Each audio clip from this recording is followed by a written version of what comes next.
With Jake Browning starting for no Joe Burrow, the Bengals got smoked 48-10 to the Minnesota Vikings, and Zach Taylor needs to go to Browning and get this guy to lose some confidence.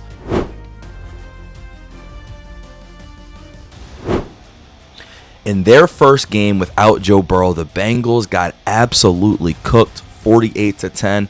Now, as we know, Bengal fans, they did win the last game with Jake Browning in versus the Jags 31-27. However, the first full game without him just looked very ugly. And in fairness to Jake Browning, wasn't all him. First drive of the game, the Vikings just go right down the field. They got some penalties from the Bengals immediately. First play, I think they got a defensive hold and then an illegal hands to the face. So they just gave him yards to get down the field. The first touchdown that the Vikings scored was just a wide open curl route. And one of the things with the Bengals right now is when you look over and you look at Lou Anarumo with the Colts right now and what he's been doing with that defense, holding a couple teams to 10 and under, and your defense, which has been, I mean, week one was okay to the Browns, but that might have been the second most points, the most points that they've scored in a competitive game all season. And then week two, you held the Jags to 27. I guess they made stops, but this week it kind of fell apart early. However, none of that was the big problem. They were going up against the Vikings and Brian Flores. As we know, Isaiah Rodgers, generational game from him. Obviously going to be your defensive player of the week. He had an interception for a touchdown, a forced fumble that he recovered and then took to the house for a touchdown, and another forced fumble. So he ends up with 2 forced fumbles and an interception with 2 defensive touchdowns. A truly incredible game. And a lot of that had to do with fumbles. The Bengals were just sloppy, and and that has to come down on Zach Taylor. I mean, if you fumble the ball 4 times, yeah, that's great coaching on one end for the Vikings to focus on punching it out. But that means that the football is loose, and that means that the team isn't taking ball control seriously. Pause. But the biggest thing, to me, it's all a psychology game, right?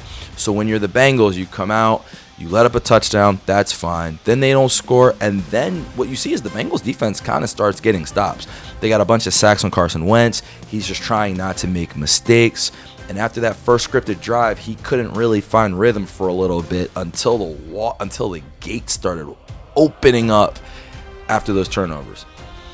But the biggest problem I had with the entire game really was Jake Browning running up in the pocket, throwing a reckless pass, trying to get a tight angled throw in between Harrison Smith and Isaiah Rodgers, in between 2 people for no reason. Pick 6, game over essentially, because they were down 7-0. Now you're down 14-0, playing against a Brian Flores team. And I think it put the entire team in Cincinnati in a situation where they felt like they had to go out and everyone had to try to make plays, because Jake Browning, even last week, was just doing a lot to make these plays happen. Last week he had 3 touchdowns, including the game winner, and that was great, but he also had 3 interceptions. And I think a lot of the talk I heard around the game, we were talking, me and Tony the Tiger, and he mentioned that Jake Browning he thought was better than Carson Wentz. That's absurd. I think Browning was reading a lot of those clippings. He went 5-3 a couple years ago, and he just thinks he just plays reckless, or he thinks he's the man. I don't want to go in and say I know his character and know what the dude's thinking when he's out there throwing these ridiculous ass passes. But for 2 straight weeks now, he's done it. And if the Bengals want to have a chance, yes, they need to score, but bro, you can't just give the ball away. Y'all as a team can't just give the ball away. And so far this season, 3 touchdowns, 5 interceptions for Browning. That's insane. They throw another one late, but they were down by 30 at that point. But even then, no, it's not okay, because if that's just how lax they're taking it, all the fumbles, you can't throw picks. You can't, because it set the tone of, all right, we don't value the football, and that's why the Vikings ended up with 5 turnovers, 2 touchdowns, and whoever had them on the fantasy team, 30 defensive fantasy points. They went off like they were Amon-Ra St. Brown or Jay Jett is out there. It was crazy. Now, Ultimately, for the Bengals, they are still 2-1. You don't want to go the sky's falling. It's your first game without your franchise quarterback starting and suiting up.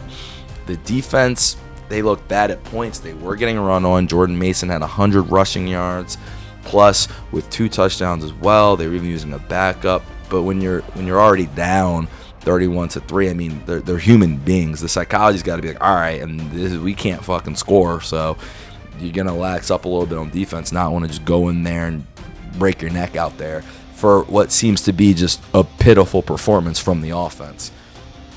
Ultimately, Zach Taylor, he was in a make-or-break year. I think he still could be in one, but obviously with Joe Burrow out, it's like he's going to continue to get that excuse and reason, but they haven't been a playoff team for a couple of years, and just undisciplined play was the reason for it today. Now, overall, we know the problem. Mike Brown, the owner, they don't pay anyone, and that's why they lost a lot of talent a couple years back, like a Geno Atkins. They had their Harrison Smith and a Jesse Bates. They had cornerbacks. They had good linebackers. They had a lot of these things that would have helped, and that did help them make that Super Bowl. So I don't want to put all this game on one thing. I think there's a lot of cogs here. I also think they were playing against Brian Flores, great defensive coordinator, and he just had those guys flying Sunday. Like, they were flying all over the field. Grenard going crazy. Vikings defense was great, but the Bengals, I mean, we'll see if they can figure it out, but definitely not the game that they wanted to have.